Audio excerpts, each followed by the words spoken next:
Welcome to the English Wine Collection's Wine Talks British Business podcast series. This episode features Miles Beale, who is the CEO of the Wine and Spirits Trade Association. Prior to that, he had a long and distinguished career in the civil service, which included Deputy Director of EU and International Agricultural Policy at DEPFRA and Deputy Director for Single Market and International Economic Affairs at the Cabinet Office. Throughout the podcast, Miles recalls many wonderful moments from his career, including a story that he has never told before involving Moamolum and how at all times one must carry lipstick and a Mars bar. Miles, welcome to the English Wine Collection's Wine Talks British Business. Thank you very much. To get things going, can you fill me in on your career? Very good. So I'm not used to doing these sorts of conversations where I'm the topic of conversation. It feels slightly odd. I'm going to pick university because I really wanted to go to Bristol University. Good experience going to visit it. I'd heard some friends who were thoroughly enjoying going there, so I decided I wanted to go to Bristol. I wanted to study French a bit, but I was fearful. I'd heard that there was something appalling, like 16 hours a week of lectures if it was just French. So I thought I'd better do French with something. I think my options at Bristol were probably, luckily, relatively few and far between. So I could do French and philosophy, which I thought sounded great and like not too many hours.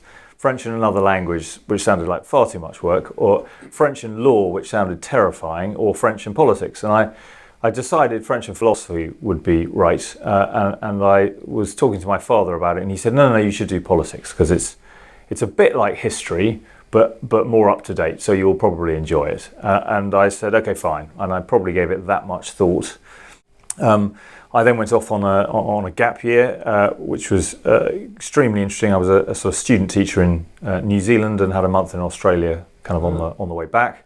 Got back, went to Bristol University, and didn't really think about that decision again, and just found I quite enjoyed politics. I found it interesting, and my father, irritating though it is to admit, was probably right.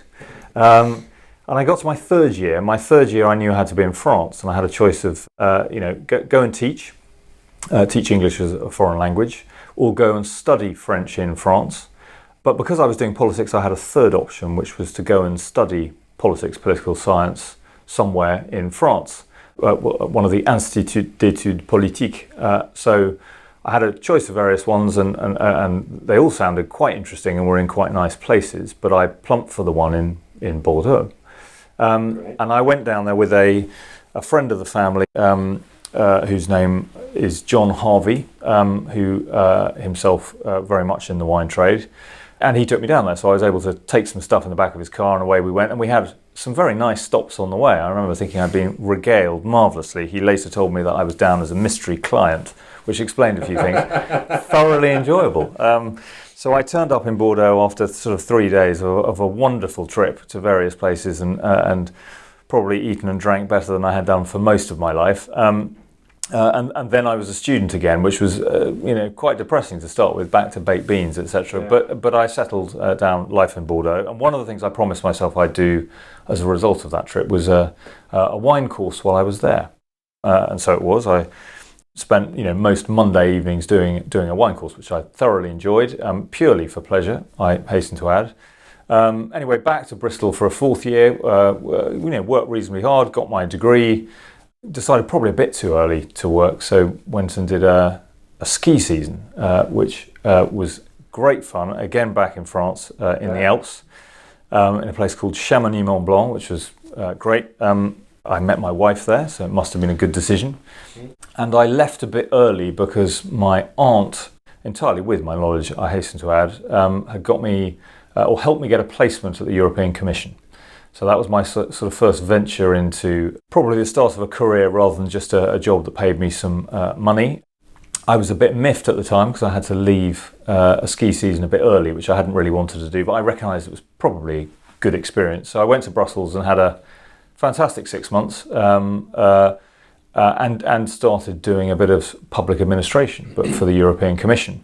And I found myself at the end of it thinking, I'm enjoying this type of work. I find it interesting. I was writing speeches and other things for senior commission officials, and I found some of the policies interesting to think about, etc. And so I decided when I got back to the UK to apply for the civil service here in the UK. So I didn't want to carry on doing it in Brussels, and came back to the UK to do it here.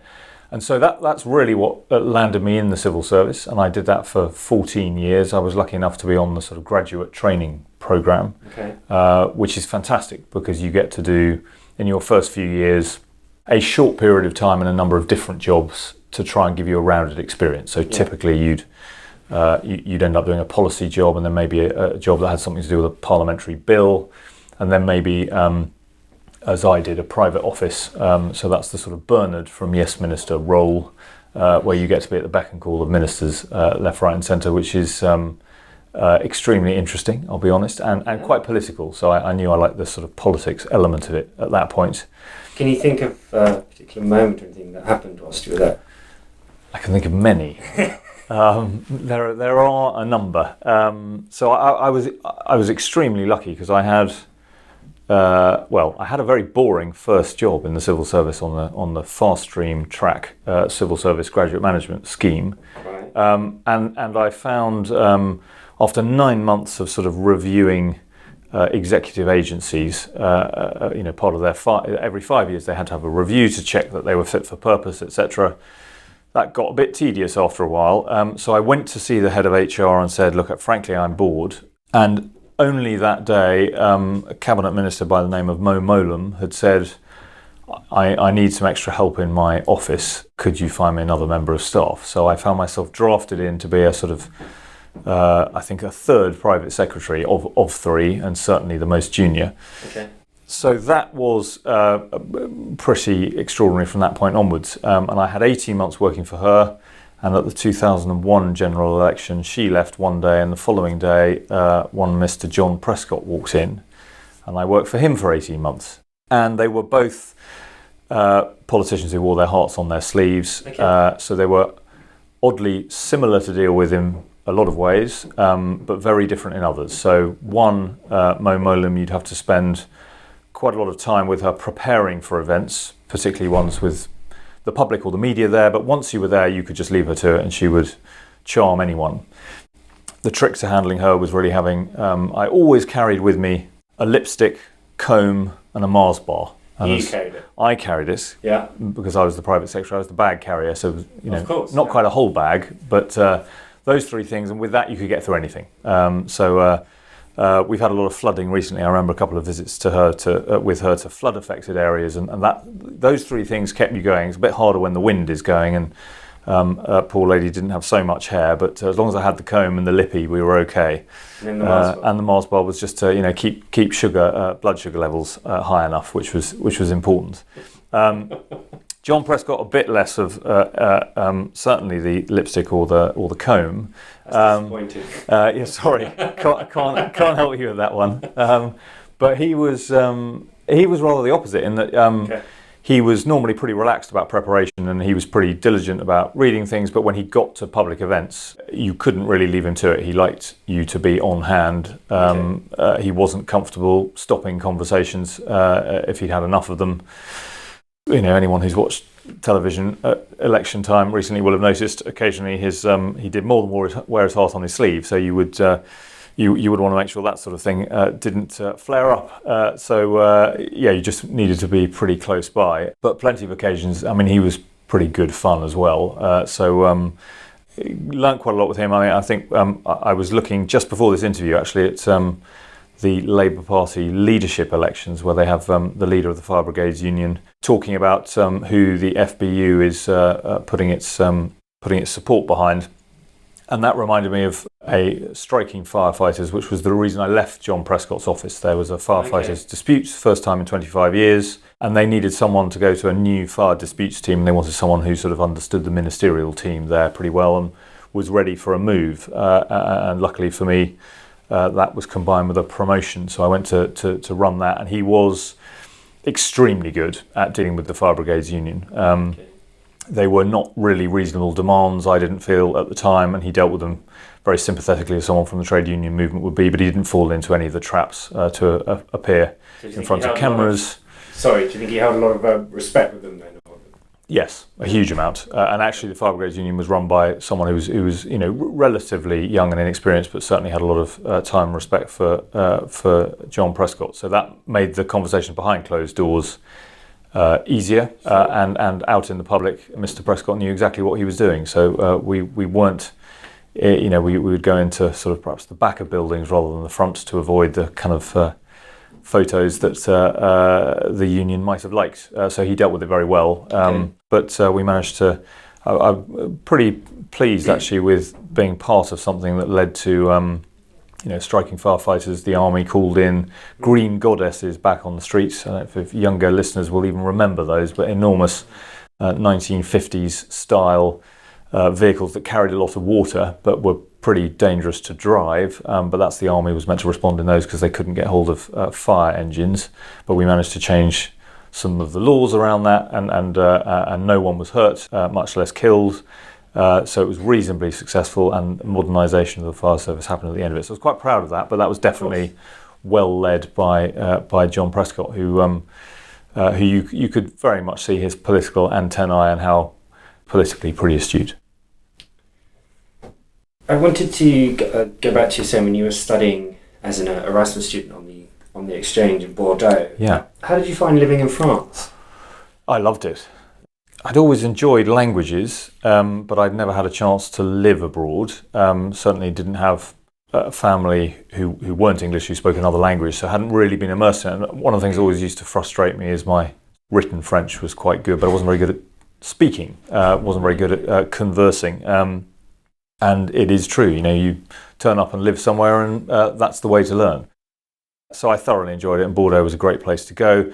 I was particularly helped, I think, by doing politics in France. So, you were studying politics, but the language was French, so you didn't have any choice. You had to kind of get to grips with it, and I think I learnt a lot more, a lot quickly. I remember being completely knackered for the first couple of months because the concentration of listening is sort of exhausting, and you sort of forget that, actually. I think at least when you stop being a student, just absorbing it and concentrating can be quite tiring, but it's also the best way to get there.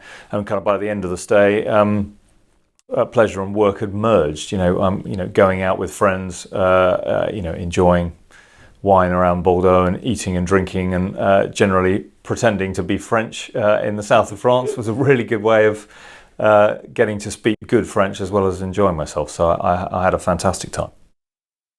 It certainly sounds like you did. Yeah, absolutely. Yeah. You joined the civil service in 1999, which you touched on just briefly there. Was that always the goal at the time, or were you quite open to any possibilities? It wasn't the only goal.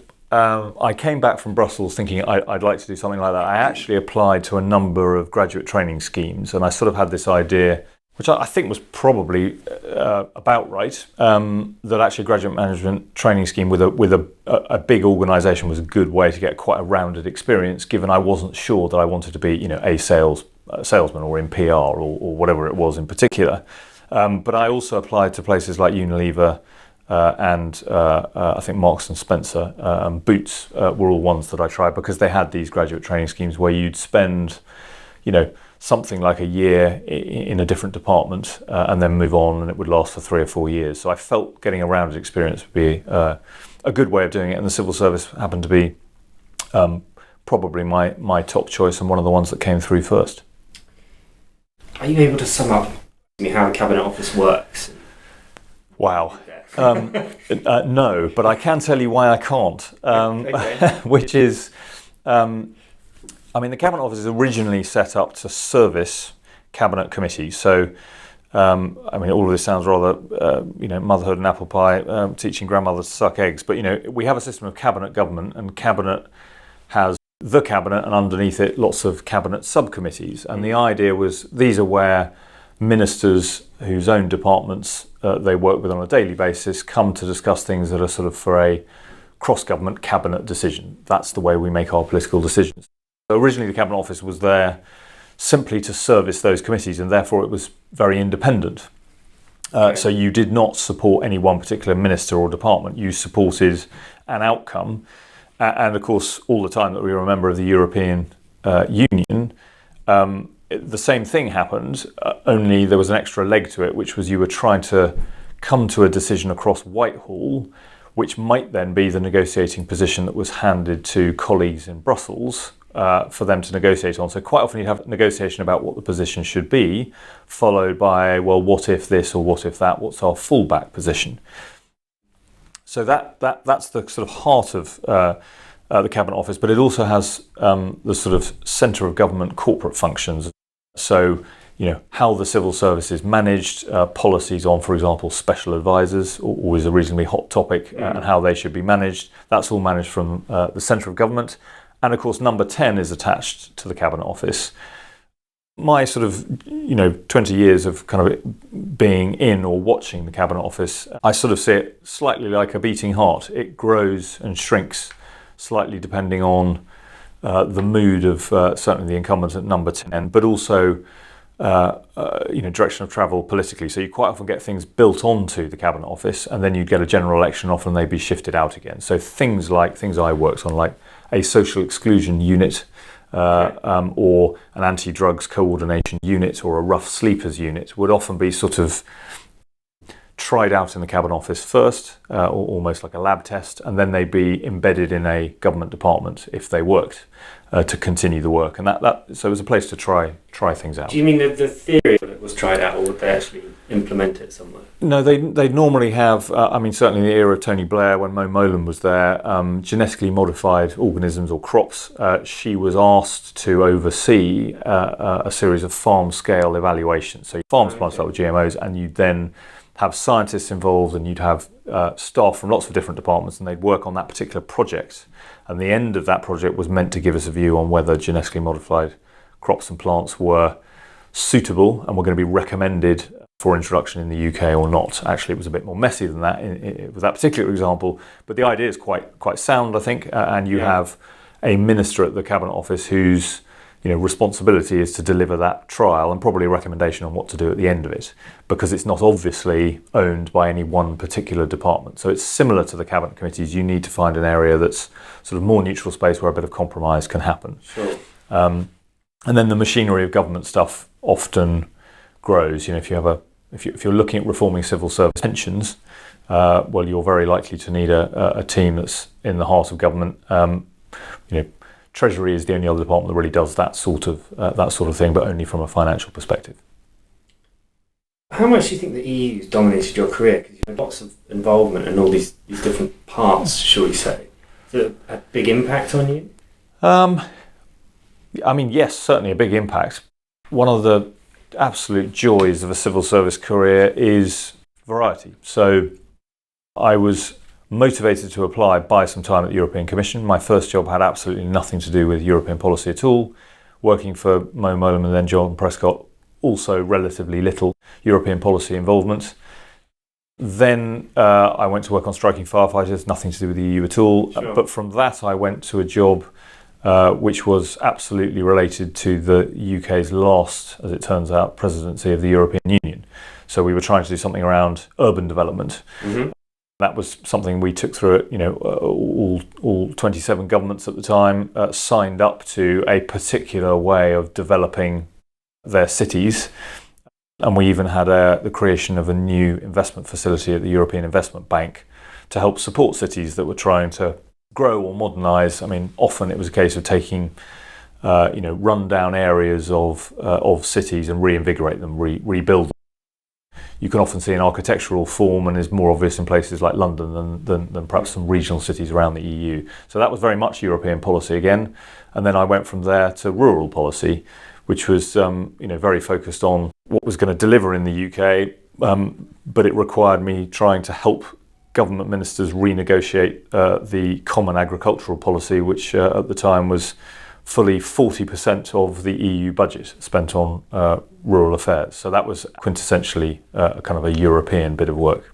There's quite a shift between the two topics, should we say. So from the building aspect to the agricultural and rural, they don't marry well, if you see what I mean. No.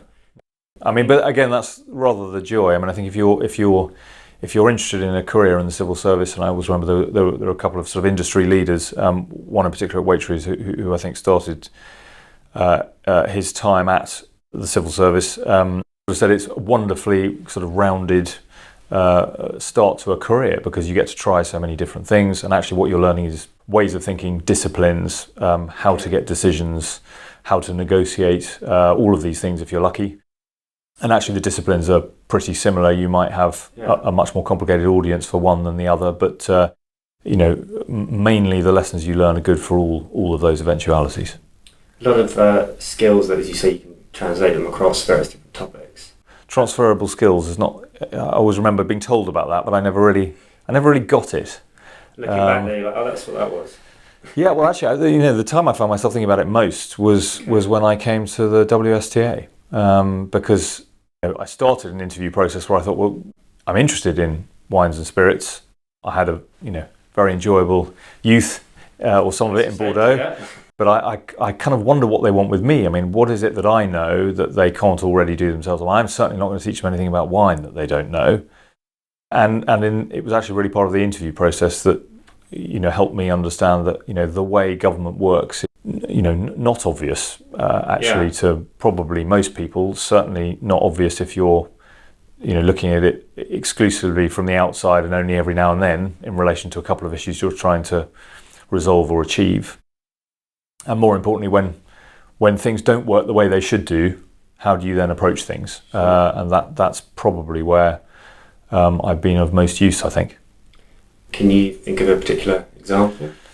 Well, yeah, I mean, probably the very first issue landed thud on my desk rather than coming across it was when quite soon in my tenure at the WSTA, David Cameron produced quite out of the blue, actually, a new alcohol policy where he said, we will introduce minimum unit pricing of alcohol and we are going to consult for 2 weeks on what that price should be.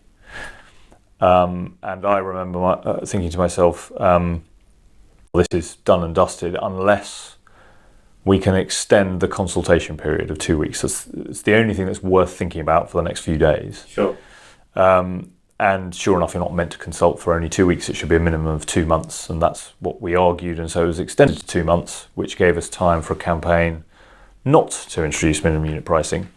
And while, here we are, 7 years later, it's been introduced in Scotland and Wales next month. It hasn't been introduced into England.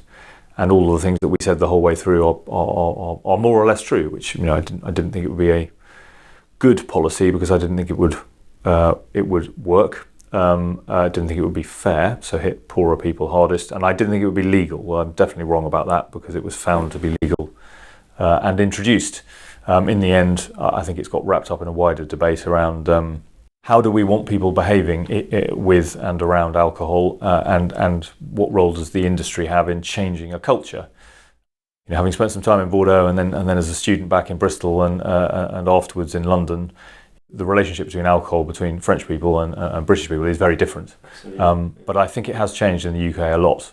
I suspect it's changing pretty rapidly, probably in both, but certainly in the UK recently. I mean, we are definitely all drinking less and hopefully drinking better. And I think certainly if you're, those who are under 30 who enjoy drinking generally, are happy to spend more on much less liquid and are probably a bit more discerning about what they're drinking. And I think they might turn out to be good thinking, mindful drinkers, quite well educated, very interested in things like provenance and how things are made. Yeah. And they'll be making as many decisions of purchasing around that as how things taste, as compared with my generation or before that, where probably before that it was exclusively taste, but I think value took over as kind of the most obvious reason for choosing drinks for quite a period of time, quite quickly. I think peak binge was back in sort of the early 2000s, and I think it hasn't been the same way for a while. As you said, I think people are, drinkers, should we say, have very different priorities now. So yes. It's not the same. Yeah, which is, frankly, I mean, this is, I think, slightly odd. I mean, I feel slightly like a fraud, but I mean, I think, someone coming from government to someone like the WSTA, what you're after is wins all round. But I think it absolutely is. It's win-win-win. I mean, you have people drinking more sensibly, happy to spend a bit more for the same volume, and you therefore have probably, public health has improved as a result.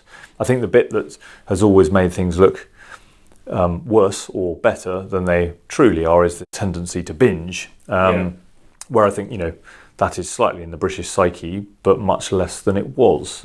And again, you have to wait a while to see, I think, what's really happening. So Tony Blair, much lauded and then much ridiculed for his cafe society. I mean, we kind of have that now. I mean, the idea when he first said that in the late 90s that, people would spend more money on coffee than on alcohol seemed ridiculous. Well, you've mentioned quite a few big names, should we say, forgive me for lack of better words, though, some of the people that you've worked with. Can you recall a memorable story or moment? I can recall it. I hope that doesn't make me sound like I'm name dropping. No, it was one of my questions. So oh, good. That's all right. That's good. Just for the tape. Yes. The question is, can I think of any that I should be telling? All of them. No, I can think of. I'd listened to a couple of your podcasts already, which I'd enjoyed. I was listening to one with Jamie Waugh this morning, actually, which I particularly enjoyed. Reflections and reminiscences about his dad and things like that, which I quite enjoyed. And I was thinking, God, have I got any decent stories to tell? But I think I can think of a couple of certainly one alcohol-related one, which I think is fair to tell.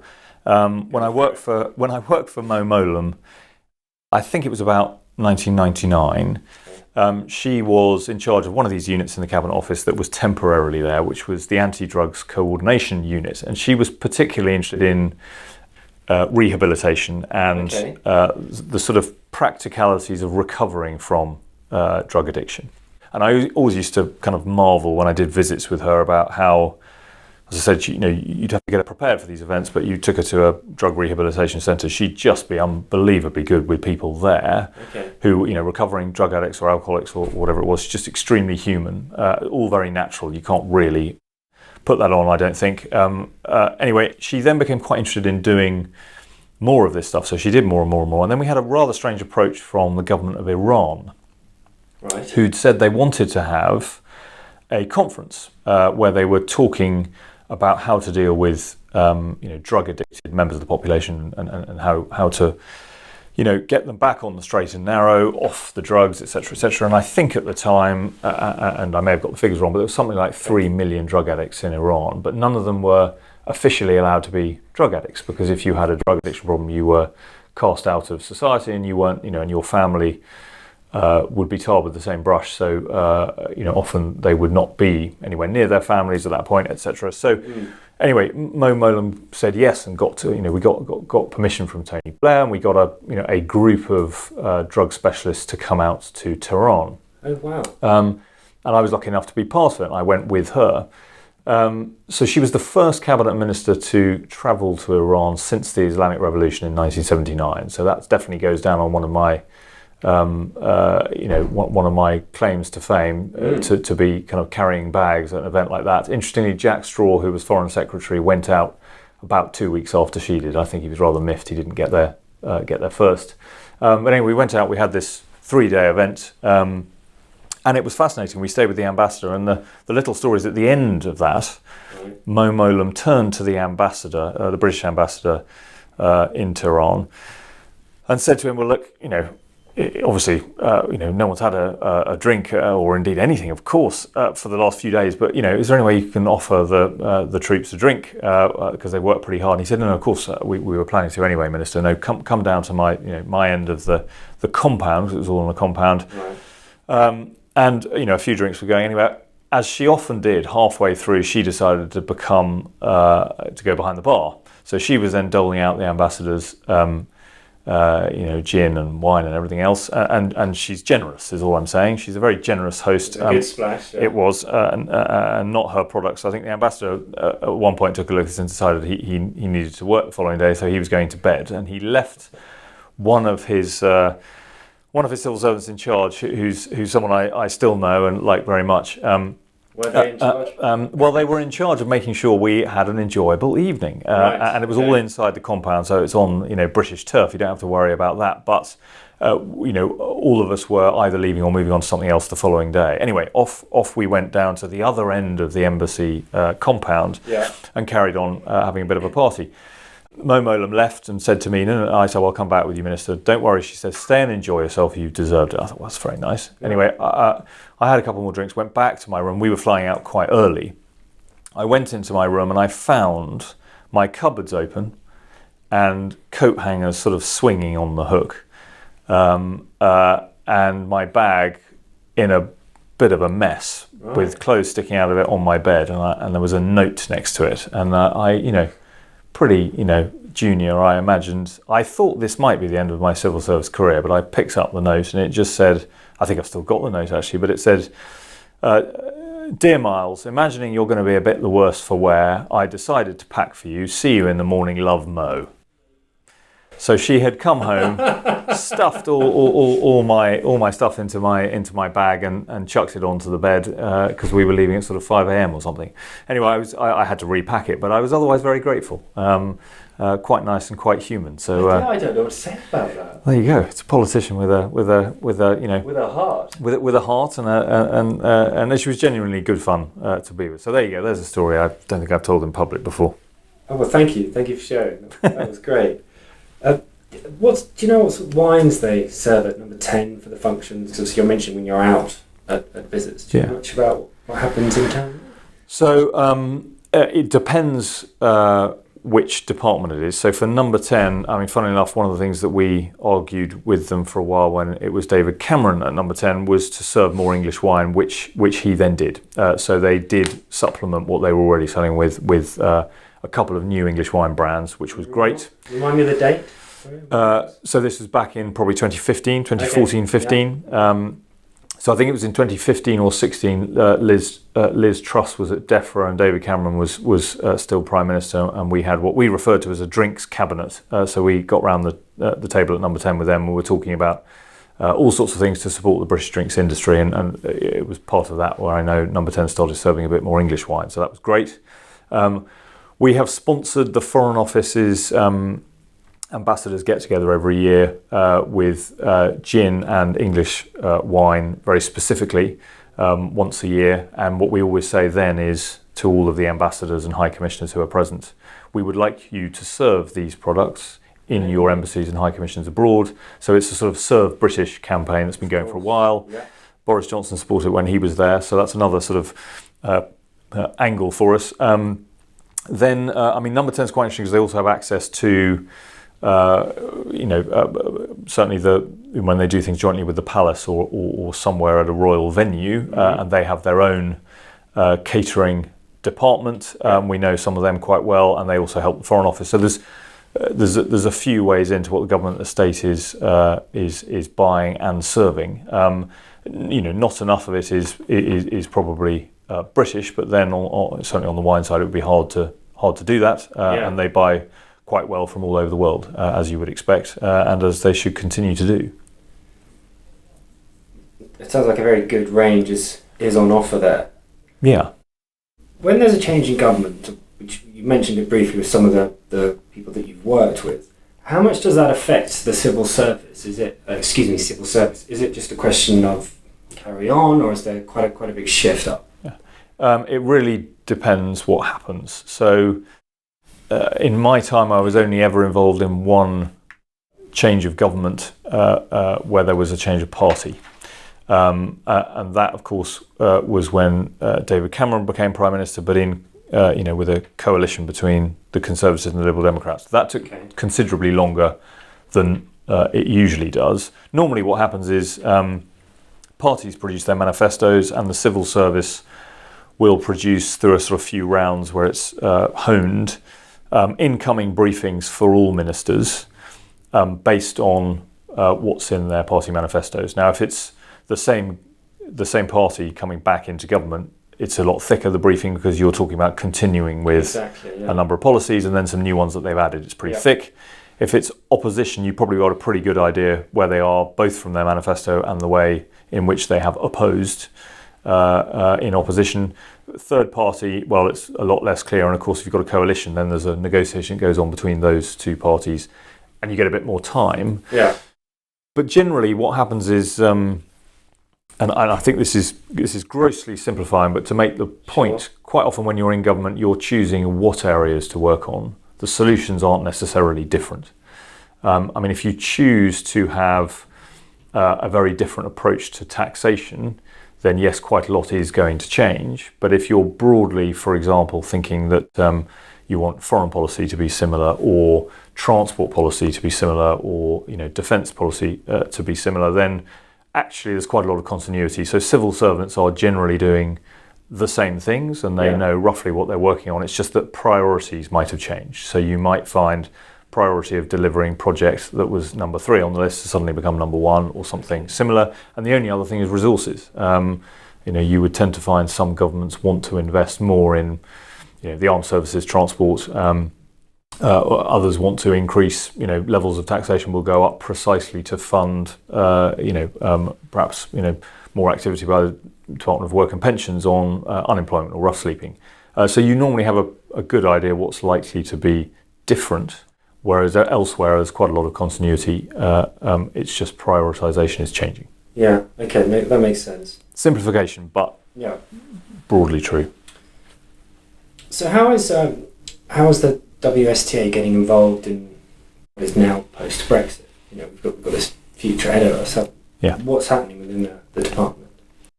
So, look, it's been extremely difficult to make a lot of headway since the referendum in 2016. WSTA members were opposed to Brexit.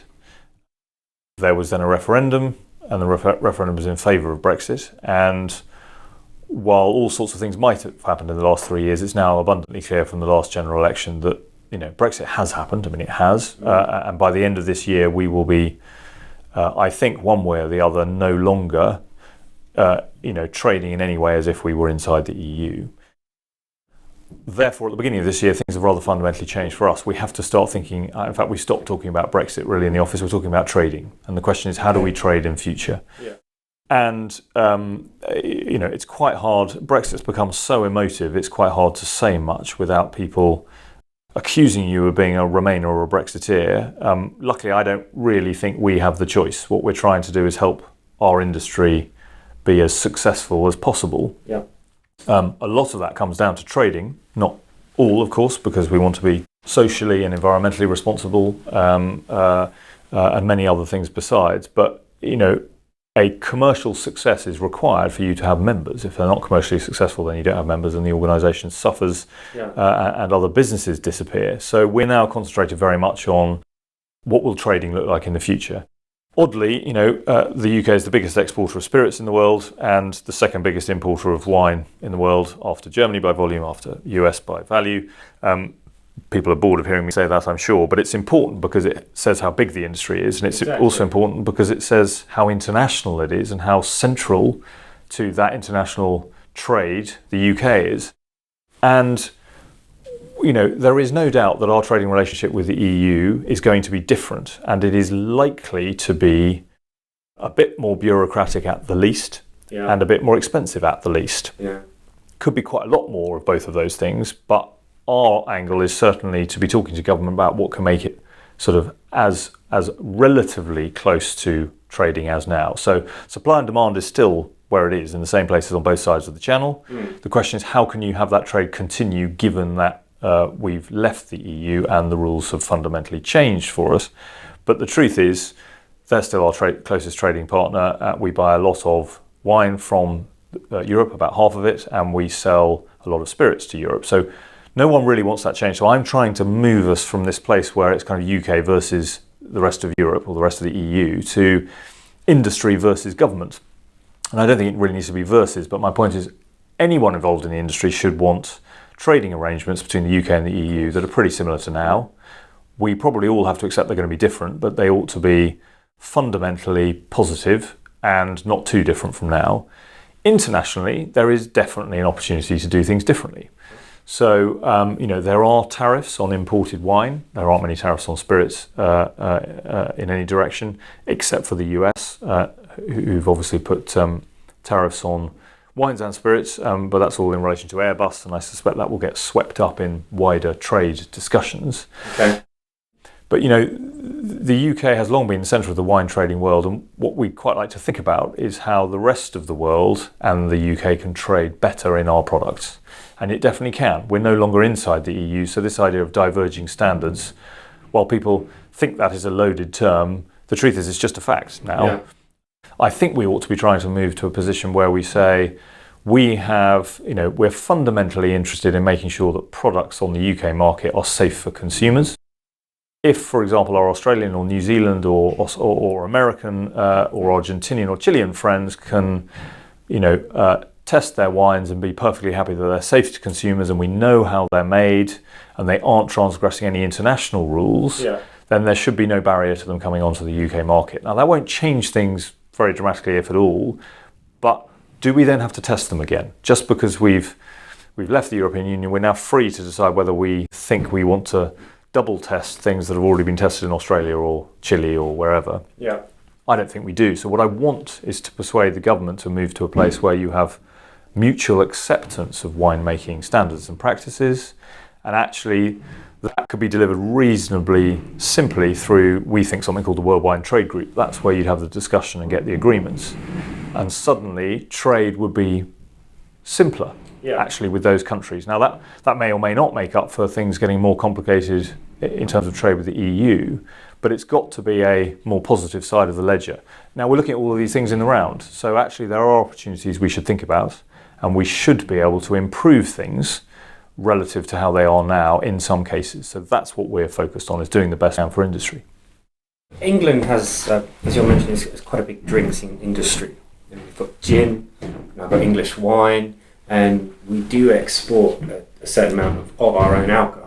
Do you think it can become a very important industry for England, like our own drinks industry exporting? Yeah, well, I think that's the extraordinary thing about working at the Wine and Spirit Trade Association. For spirits, it very definitely is, very, very obviously. Yes, a lot of our spirits are made in Scotland, but the difference is, certainly while we're still the UK, is not huge, and all the same lessons are true. For wine, it is rather different because we've always been an importer. Now, I think the English wine industry could, can, and should be very successful. I think English sparkling wine in particular is doing very, very well as an export product. But the truth is the English wine industry is only ever going to be so big. Yeah. And compared with the UK market, even though it's shrinking, so at the moment we think it's less than 1% of the English wine, the UK wine market is English wine. I think if it grew and the UK market continued to shrink, one day, I think 5% would be, a large guesstimation of where it might get to by 2040. Yeah. So my point is it's only ever going to be a small amount, but it does change the nature of how we think about things and how politicians think about things. So we are now producing some of this ourselves.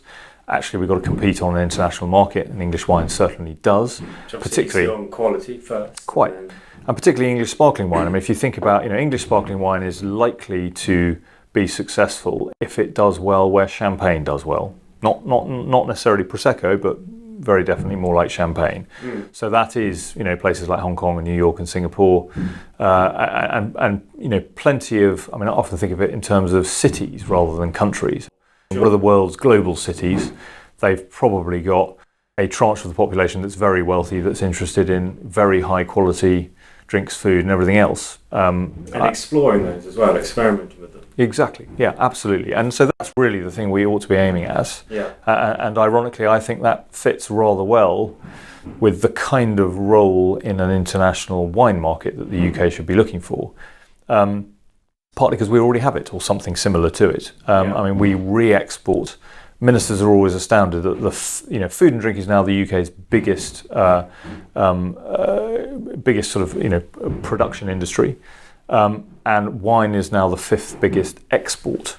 And they find they don't really understand this. How can that be? Scotch is number one. How is wine number 5? And the answer is because it's re-exports. It's wines coming into the UK and then re-exported elsewhere.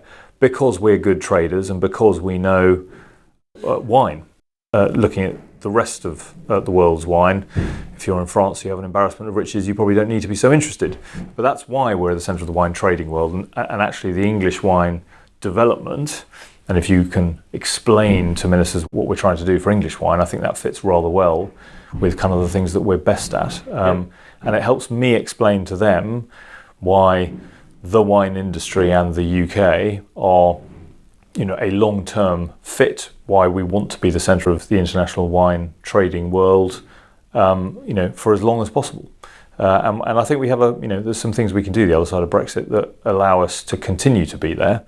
It's not a sort of a free fall down from a high point if we get it right, but we have to get it right.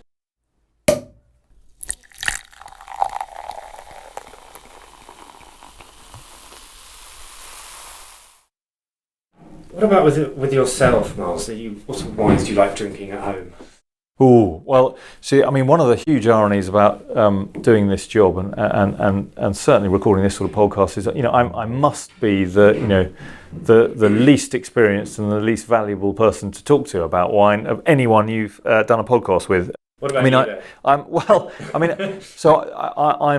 I've thoroughly enjoyed getting to know English wine more because, and I often say this to people I know who say, well, you must know a lot about wine now. I would say, well, I don't, but I have got to learn quite a lot more. One of the things I've loved about English wine is if you start from 3 champagne varieties and you can then talk about English wine a little bit and English sparkling wine particularly and how well it's doing, you get to sort of understand one type of wine product, let's put it that way. So, champagne, English sparkling wine, but you suddenly have a kind of a point from which you can start. And then you might want to know a bit more about those 3 grape varietals and what other blends they might be in, or, good heavens, you can have a Pinot Noir and it could be a red or a white, and suddenly it gets a bit more interesting from there. So I think I've really enjoyed that bit of it. I have certainly a weak spot for Bordeaux wine. I think quite a lot of my current interests are not necessarily motivated purely by tasting wine, but something a bit more emotional. But then I guess that might not be different for others. So my father-in-law grew up in or near the region where Barolo is produced, and I found myself very interested in that. I also find Italian wine the most confusing. I find it very difficult to understand and remember what's coming from where.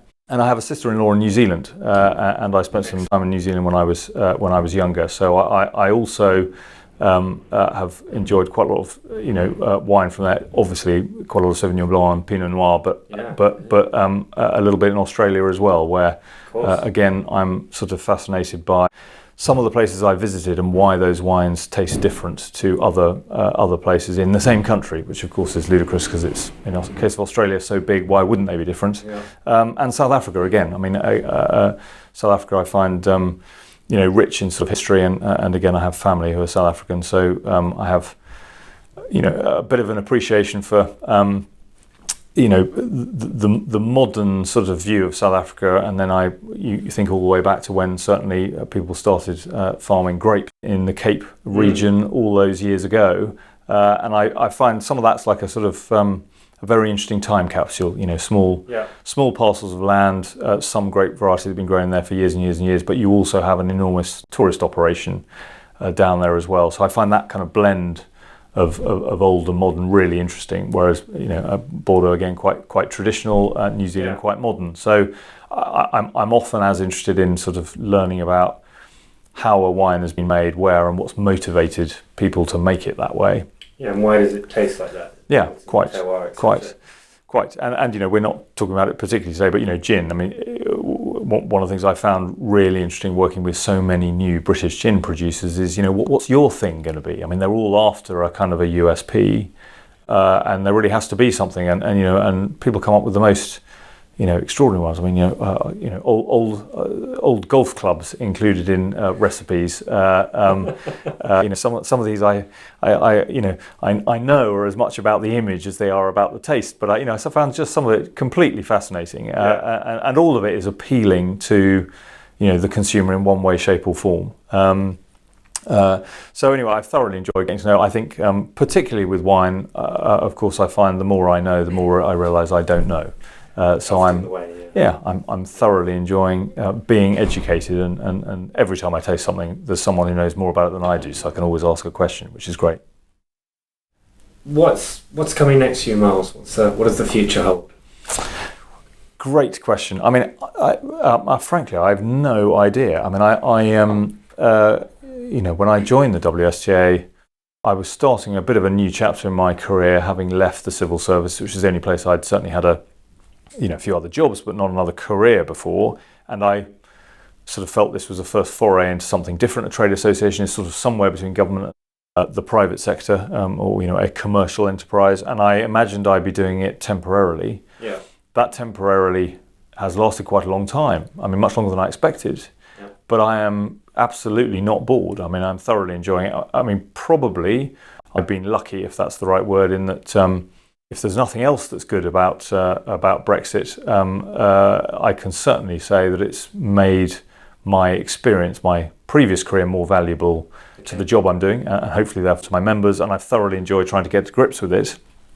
I actually feel that this year is going to be very challenging because I'm not sure we're going to get to where we need to by the end of the year, but I know that we are going to be able to deliver things because we have a government with a large majority, more likely to meet a minister. I had an anecdote the other week. I was saying I probably in the last 3 years met more foreign ministers than I have UK ones. Okay. Because they are very interested in Brexit and our ministers are not very interested in our industry while they can't see which way is up. Yeah. Okay. So I don't mean that in a pejorative sense. They just literally, that makes sense, yeah. and they often don't know whether they're going to be on the same Brexit policy a week later. All of that I think is now passed. Yeah. So I think we're very much into kind of what can be done over the next 10 months, so that when we have left and finished a transition period with trading with the EU, there are new rules. They're in place. We know what they are.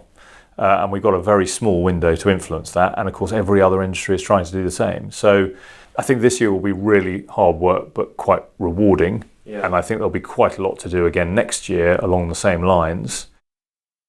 But I'm also now really interested in looking 10 years ahead. So where might we be in 10 years? So if the UK, what does it take for the UK to remain the centre of the wine trading world? Well, we've got to know that by kind of Tuesday in order to be able to get halfway there in 10 years' time.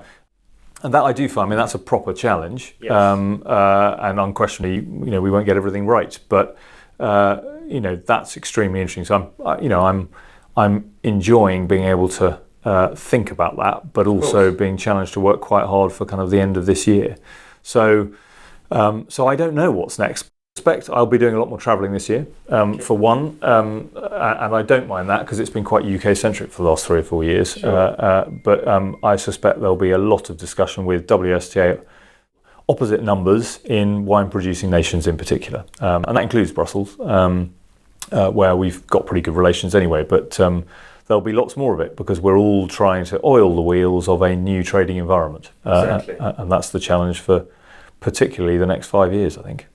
How do we bed in with it? Yeah, quite. Miles, it's been great. Thank you. Is there anything else you'd like to comment on before we wrap up? So the only thing I particularly wanted to sort of throw in at the end was one of the things I think the wine industry in particular has got to get better at is speaking to the same script but with lots of voices. So we often talk about speaking with one voice. Yeah. Actually, I don't really mean that. I mean everyone's saying the same thing. I'd like lots of voices all saying the same thing. And just in case it helps, the sort of, the elevator pitch as it was coined by the Americans, I think, if you're stuck in a lift with a cabinet minister, what should you say? Well, anyone who listens to this and can be bothered and happens to end up in that situation, so we're probably into a relatively small number already.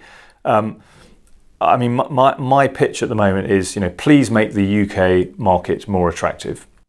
There are 3 things I think that we need to do for the wine and spirit industry. Very obvious for the wine industry. Number 1 is get rid of all tariffs. Okay. There aren't many on spirits, but there are still quite a few on wine. Number 2 is reduce tax, so excise duty in particular, because businesses need some support to grow. And number 3, which is sort of the shortest to say but has the widest set of sort of implications, is reduce red tape costs to a minimum. Yeah. And that's really about some of the things I was talking about earlier. Do we really need to have lots of tests on wines being imported from places we know and trust very well to do all those tests with their winemakers at home. I don't think so. So let's get rid of that. Let's strip that out. Let's make everything electronic. Why do we need different systems for importing wine from the EU as compared with anywhere else in the world? We don't. We just need a UK system that docks into everyone else's. We should therefore be kind of the least demanding, the most sort of electronic and automated, and the most pragmatic of any country in terms of importing and exporting of alcoholic drinks. And if we can do that, the market will be much more attractive, and the UK will remain the centre of the international wine and spirit world. Simples. Very simple. Miles, thank you. Not at all. Appreciate it. Not at Thank all. you. No, enjoyed it, Guy. Very good.